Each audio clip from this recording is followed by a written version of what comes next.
The day Harold accidentally declared war on half the galaxy started like any other terrible day in Velis's increasingly regrettable career.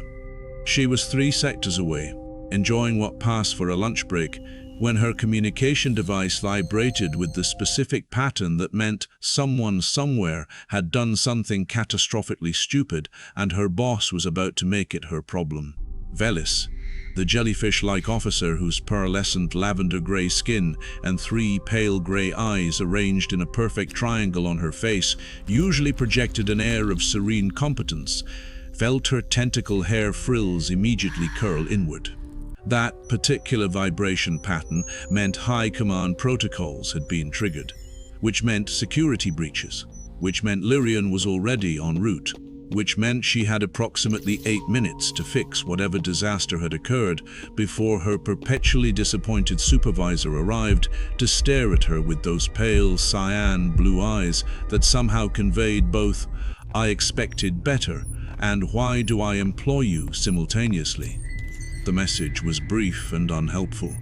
Classroom 47 Beta, authorization code detected. Respond immediately. Velis nearly choked on her beverage.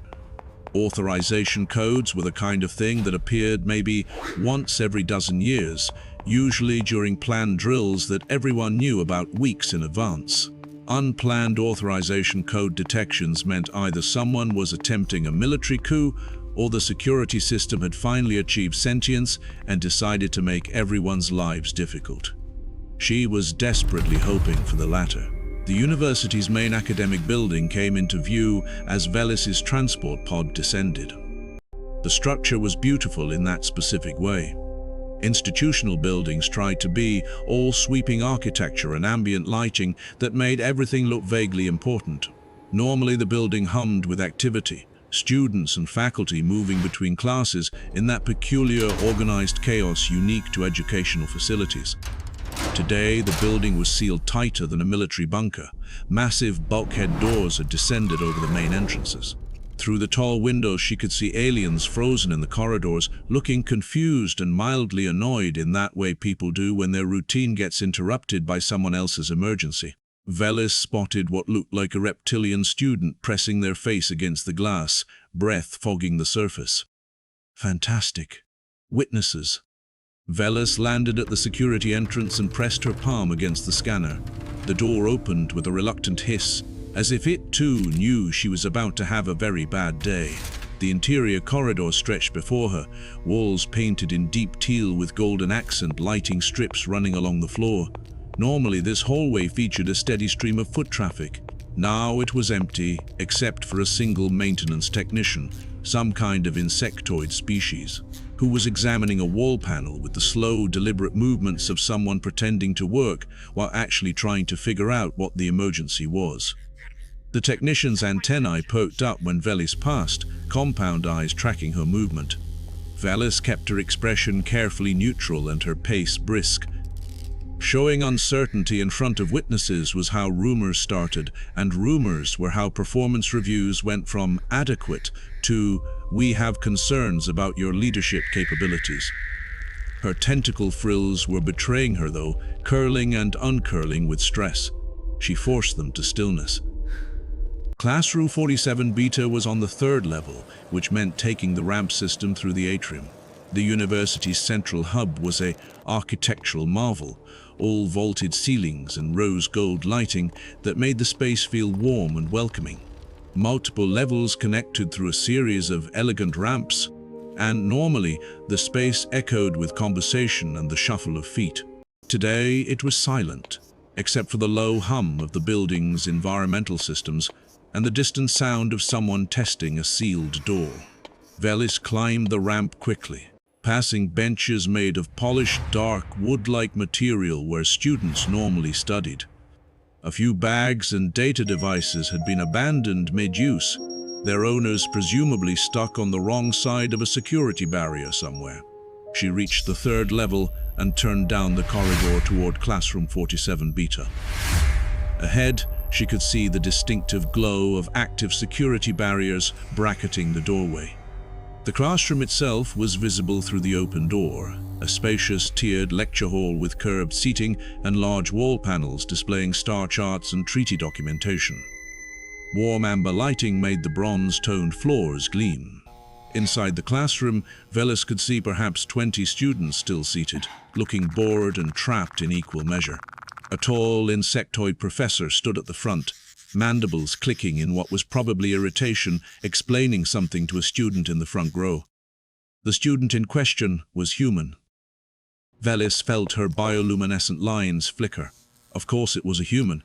Humans had been part of the galactic academic community for barely a generation, and in that time they'd managed to establish a reputation for being simultaneously brilliant and catastrophically oblivious to basic protocol. They treated ancient religious sites like tourist attractions. They made jokes during formal ceremonies. They gave their starships names like Inevitable Consequences and seemed to think this was funny rather than ominous. And apparently, they triggered high command security protocols in the middle of basic protocol classes. The human in question looked remarkably unbothered by the security barriers and sealed building. He was young, probably early 20s in human years, with dark brown hair that looked like he'd forgotten to comb it and medium-toned skin. He wore what Velis had learned was standard human university attire, an oversized navy blue hooded garment and dark trousers. His expression was one of vague confusion, like someone who'd just been woken from a nap and wasn't sure why. Velis approached the security barrier and pulled out her override device. The barrier flickered but didn't drop. She frowned and tried again. Nothing. That was very bad. Security barriers that didn't respond to officer override codes meant the system had escalated to high command priority lockdown, which meant the system thought there was a legitimate command-level threat in that classroom, which meant Lirion was definitely en route and definitely going to ask Velis why she hadn't resolved this before his arrival. Officer Velis. The voice came from behind her, cold and analytical, and exactly the voice Velis had been dreading. She turned slowly, her tentacle frills going rigid. Lirion stood in the corridor, tall and imposing in his seamless black tactical uniform that seemed fused to his ice-blue skin. His pale cyan eyes were fixed on Velis with a kind of focused intensity that made her want to check if her uniform was straight and her reports were filed, and her entire career was in order. The luminescent glacial blue veins beneath his semi-translucent skin pulsed with a steady rhythm that somehow conveyed disappointment despite being an involuntary biological function. Commander. Velis straightened, hands clasped behind her back in formal stance. I arrived 4 minutes ago. The classroom is under high command lockdown. Barriers aren't responding to standard override protocols.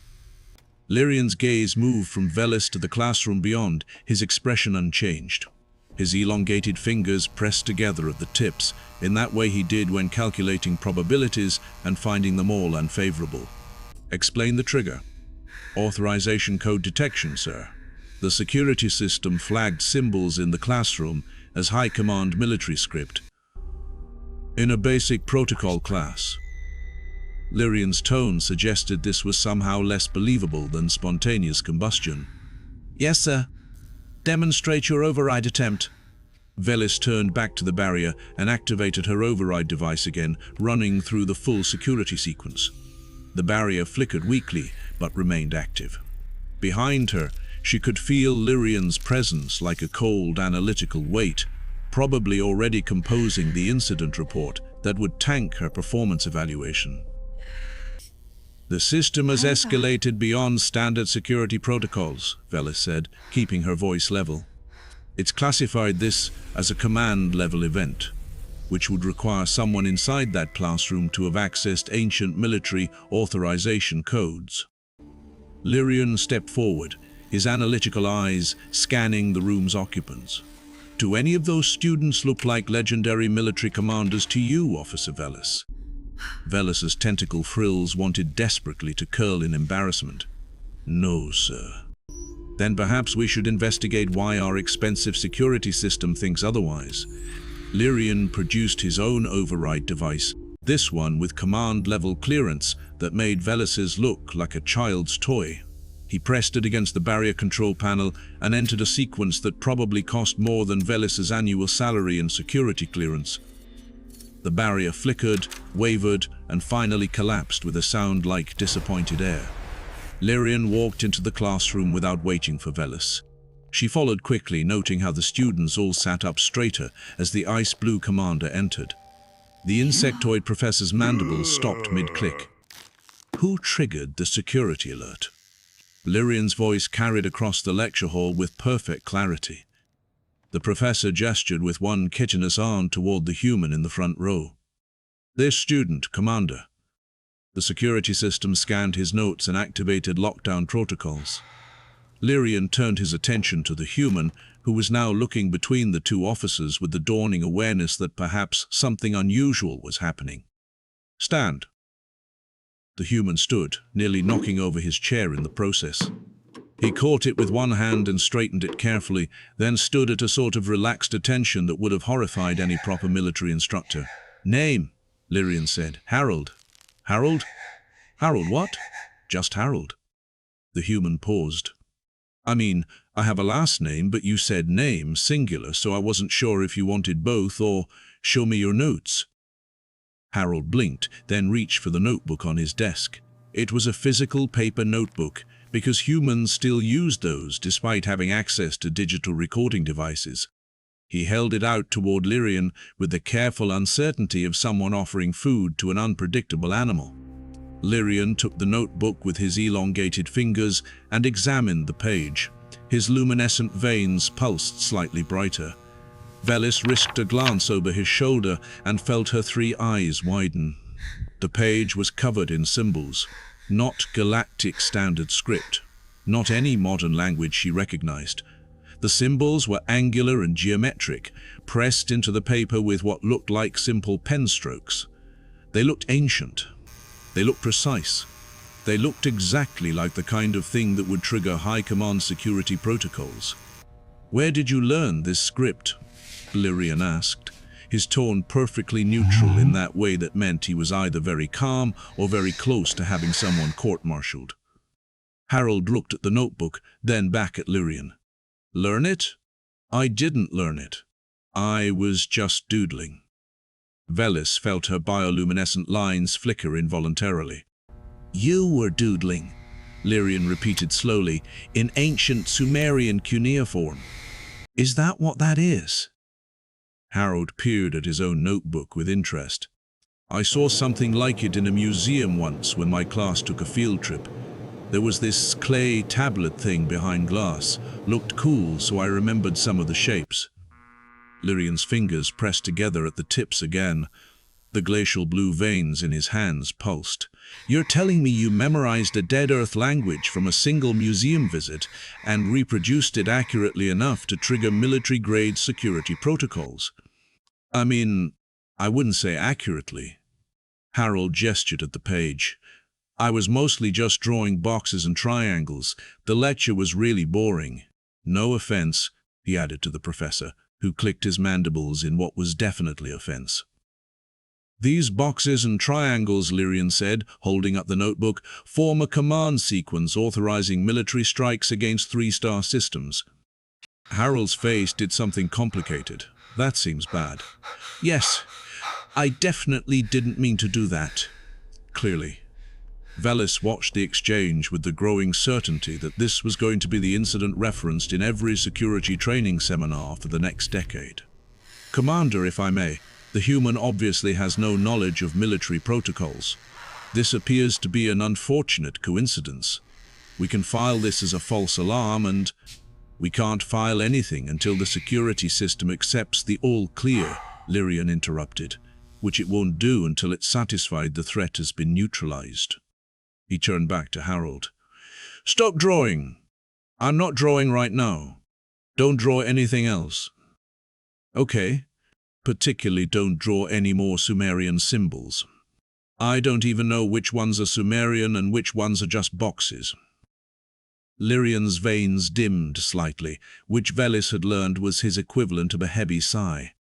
Just don't draw anything. Sit, don't move, don't touch the notebook.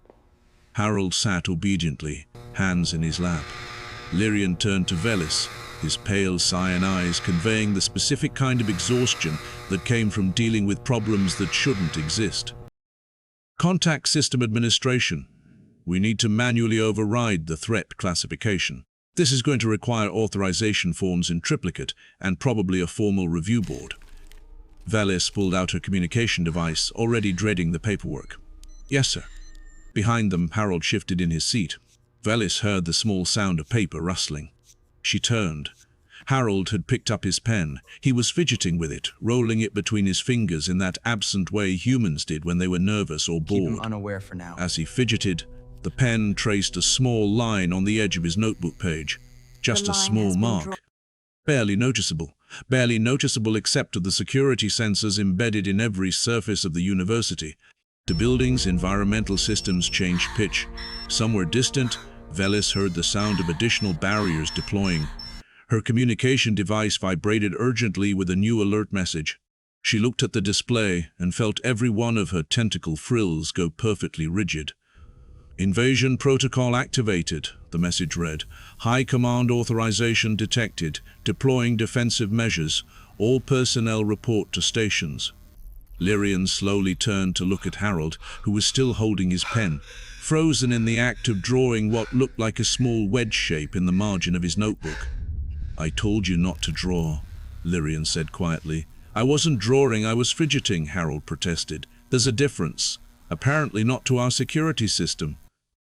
Velis's communication device was now vibrating continuously. Through the tall windows, she could see exterior defensive barriers rising from the university grounds. Somewhere in the distance, an alarm was definitely sounding, despite alarms supposedly not being part of this scenario. Lirion looked at Velis with an expression that conveyed, with perfect clarity, that he was about to write the longest and most scathing incident report of her career, and somehow every word of it was going to be her fault. Velis looked at Harold, who was carefully setting down his pen with the slow movements of someone who just realized they'd made a terrible mistake. The pen rolled off the desk and fell to the floor with a small click. Nobody moved to pick it up. The invasion protocol escalation brought visitors. Within minutes, Velis's communication device informed her that the university chancellor was demanding explanations. The Galactic Council had been auto-notified of a potential military incident, and 3 separate news organizations had somehow already picked up the story. Her tentacle frills had progressed beyond curling and had achieved what she could only describe as aggressively drooping. Lirion stood perfectly motionless, his luminescent veins pulsing in that slow rhythm that meant he was processing approximately 12 terrible options and finding them all equally unacceptable. Harold remained seated, hands now visibly placed on his desk away from all writing implements, looking like a student who just realized the final exam was today and he'd studied for the wrong class. So, Harold ventured carefully, on a scale of minor inconvenience to intergalactic incident, where are we right now? You've locked down a university, activated military defense protocols, and triggered automatic threat alerts to every security council in this sector, Lirion said without looking at him. Take a guess. That sounds bad. Your grasp of situational assessment is truly remarkable. Velis was running through options. All of them were bad. Confessing to the council that their military-grade security system had been compromised by a bored undergraduate would make the entire security division look incompetent. Trying to cover it up would be worse if discovered. And they couldn't simply release Harold because the system had now classified him as high command authority, which meant he technically outranked everyone in the building except Lirion. The absurdity of that last thought made Velis's bioluminescent lines flicker involuntarily. Commander, she said carefully, the system believes Harold has command authority, which means it's waiting for command-level authorization to stand down. Lirion's cyan eyes narrowed slightly. You're suggesting we have the human issue, the stand-down order. I'm suggesting the system won't accept it from anyone else. Harold raised his hand like he was in class. Both officers looked at him. He lowered his hand. I don't know how to issue stand-down orders. I don't even know what that means. Yesterday, my biggest concern was whether I'd finish my essay on trade route regulations. The system doesn't care about your qualifications, Velis said, her mind working through the logistics. It only cares about authorization codes. You accidentally wrote the activation sequence. Theoretically, you could write the deactivation sequence. Theoretically, Lirion repeated, his tone suggesting he found this plan roughly as appealing as voluntary airlock exposure. Do you have a better option, sir? Lirion's fingers pressed together at their tips. His veins dimmed slightly. No. Velis pulled up a reference file on her communication device, ancient Sumerian cuneiform deactivation sequences that she downloaded approximately 30 seconds ago in growing desperation. She showed Harold the symbols. Copy these. Exactly. Don't improvise. Don't add artistic flair. Just copy them precisely. Harold looked at the display with the expression of someone being asked to defuse a bomb using instructions written in a language he didn't speak. And if I get it wrong? Then we'll find out what Invasion Protocol Level 2 looks like, Lirion said flatly. That's not reassuring. It wasn't meant to be. Velis handed him a fresh notebook from the abandoned desk beside his. Harold took the pen with visible reluctance, positioning it over the paper with exaggerated care. He looked at the display, looked at the paper, looked back at the display. His hand trembled slightly. Today would be preferable, Lirion said. Harold's hand moved, tracing the first symbol with painful precision. Velis held her breath. Her tentacle frills went rigid. Harold completed the first symbol, checked it against the display 3 times, then moved to the second. His tongue stuck out slightly in concentration. The environmental systems maintained their elevated hum. Velis's communication device continued its relentless vibration. Somewhere outside, she could hear the distinctive sound of defensive systems charging. Harold drew the 3rd symbol. The 4th. The 5th. Each one took an eternity. Velis found herself counting her own heartbeats, wondering if this was how her career ended, standing in a lecture hall watching a human undergraduate slowly copy ancient military codes while her boss's luminescent veins pulsed with barely contained impatience. Harold completed the final symbol and set down the pen with a shaking hand. Nothing happened. Velis felt all 3 of her eyes widen. Lirion's expression remained perfectly neutral, which was somehow worse than any visible reaction. Then the environmental systems sighed. The barrier shimmered and collapsed. Velis's communication device went silent. Throughout the building, doors began unsealing with soft mechanical clicks. The defensive barriers outside the windows descended back into the ground like disappointed sentries returning to sleep. Harold looked up from his notebook. Did it work? Did it work? Apparently, Lirion said. Yes. His veins returned to their normal pulse. He looked at Harold with an expression that might have been amusement if amusement were a cold, analytical calculation. Congratulations, shortest tenure as High Command in Galactic history, approximately 18 minutes. Is that good? Is that good? It means you won't be court-martialed. You won't be court-martialed. Velis slumped, her tentacle frills finally relaxing. The immediate crisis was over. Now came the paperwork nightmare. Officer Velis, escort the student to administrative processing. Lirion was already moving toward the door. He signs a non-disclosure agreement, then he never enters a classroom with writing implements again. I need writing implements for school, Harold protested. Then I suggest you learn to type. Lirion paused in the doorway. My office. 1 hour. Bring preliminary incident documentation. Yes, sir. Lirion disappeared into the corridor, leaving Velis alone with Harold and approximately 17 different incident reports forming in her mind. They walked through the atrium toward the administrative office.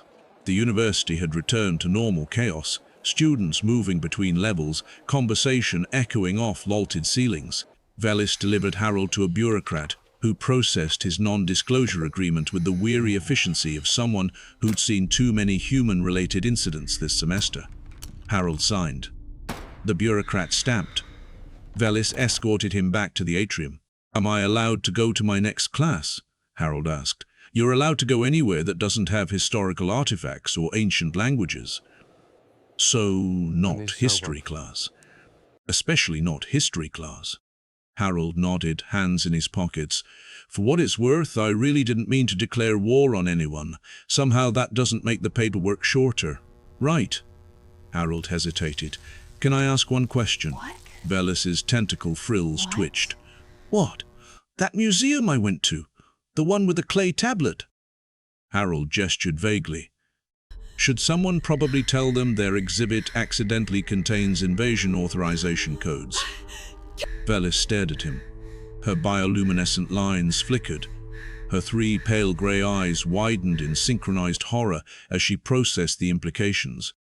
There was a museum on Earth, with a clay tablet, on public display, that contained ancient military command sequences that any human could photograph. I know a shortcut. Memorize.